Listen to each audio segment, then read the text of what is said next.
tête-à-tête, Matata Ponyo et les doyens de gouverneurs. Projet de révision constitutionnelle, ça casse ou ça passe. Et enfin, le gouvernement de cohésion nationale, tout est prêt, mesdames, messieurs. Le détail dans cette revue de presse, suivez.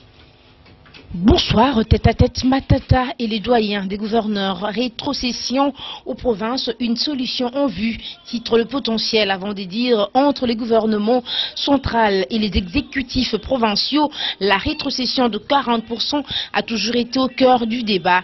Alors que le gouvernement s'apprête à transmettre au Parlement le projet de loi de finances pour l'année 2015, le sujet a été hier mercredi au centre d'un entretien entre le Premier ministre Matata Ponyo Mapon et le doyen des gouverneurs de province, André Kimbuta. Généralement, renseigne le journal, la rencontre a été plutôt détendue, preuve qu'une solution se profile entre les deux parties pour le développement des provinces, pourvu cependant que le gouvernement lie cette fois-ci la parole à l'acte. Au journal d'ajouter, depuis l'adoption le 18 février 2006, les provinces n'ont jamais trouvé véritablement leur compte dans les recettes qu'elles mobilisent. Pourtant, l'alinéa 2 de l'article 175 de la Constitution précise dans des termes clairs que la part des recettes à caractère national allouée aux provinces est établie à 40%. Elle est retenue à la source. Si le principe est consacré par la Constitution, il n'a jamais été appliqué véritablement sur le terrain. D'où les rapports généralement tendus entre le gouvernement central et les exécutifs provinciaux. À défaut, se conformer aux dispositions constitutionnelles, le gouvernement s'est souvent réfugié derrière une rétrocession de recettes au cas par cas et suivant une clé de répartition tout à fait forfaitaire. Une pratique qui consacre au grand jour la violation de la Constitution à partir de Kinshasa.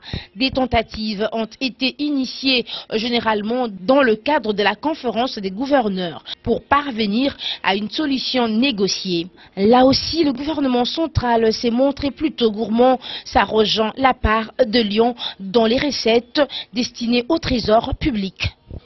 Quittons à présent l'économie pour parler de la politique avec le vrai modérateur qui écrit « Gouvernement de cohésion nationale, tout est prêt » aux confrères d'affirmer. Cette fois sera peut-être la bonne. Le gouvernement de cohésion nationale tant attendu sera connu dans les prochaines heures. Deux indicateurs majeurs l'attestent. D'abord, l'on apprend qu'un conseil extraordinaire des ministres se tient ce mardi à la Cité de l'Union africaine. Ce sera probablement le dernier conseil de l'équipe Matata, pense le journal. L'ultime occasion pour le président de dire au revoir ou adieu à ses ministres après 2 ans et demi de franche collaboration. Les détails de cette réunion ont sans doute été ficelés entre les deux autres autorités de l'exécutif, Joseph Kabila et Augustin Matata Ponyo, lors de leur rencontre de plus d'1 heure au Palais de la Nation. Il y a quelques jours de cela. Au revoir pour ceux des ministres, particulièrement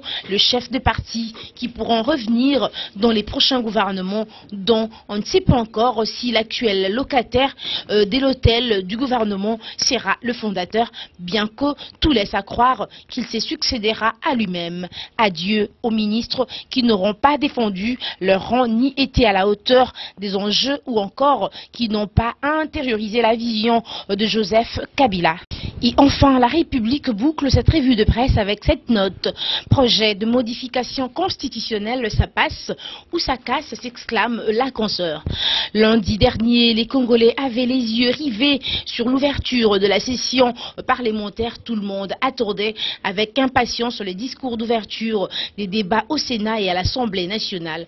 L'enjeu, quelle sera la nature de la modification de la Constitution, s'interroge le journal et de répondre une démarche initiée par la majorité, contestée par l'opposition et la société civile.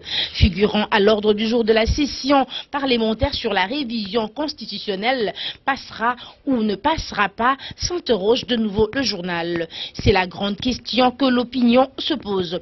À la majorité, certaines langues prédisent qu'elle passera, tandis qu'à l'opposition, l'on soutient qu'elle ne passera pas. Le bras de fer est ainsi engagé entre les deux blocs politiques qui refusent de faire des concessions.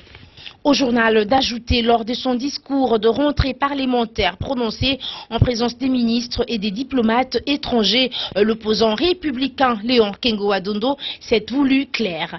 Il ne faut pas tirer prétexte de la révision constitutionnelle pour aboutir à un changement des constitutions. Cela n'est pas prévu par la constitution en vigueur, a-t-il insisté, faisant référence au projet de loi de révision constitutionnelle annoncé par le gouvernement. De son côté, le président de l'Assemblée nationale, Aubin Minakou, les patrons de la majorité, a souligné que le projet de loi relative aux élections des députés provinciaux figurait en bonne place dans l'agenda et qu'il a appelé au préalable une révision constitutionnelle de l'article 197. Il a expliqué que l'Assemblée n'avait reçu aucune demande de révision au-delà de l'article 197 et que les élus n'avaient pas peut-être pour l'instant à s'exprimer sur un autre article de la Constitution. Cependant, les politiciens de l'opposition y voient une manœuvre pour modifier en profondeur la Constitution, plus particulièrement l'article 220. C'est donc tout pour cette revue de presse. Mesdames, Messieurs, bonsoir. Tête à tête, Matata Pogno et les doyens de gouverneurs. Projet de révision constitutionnelle, ça casse ou ça passe. Et enfin, le gouvernement de cohésion nationale, tout est prêt, mesdames, messieurs. Le détail dans cette revue de presse, suivez.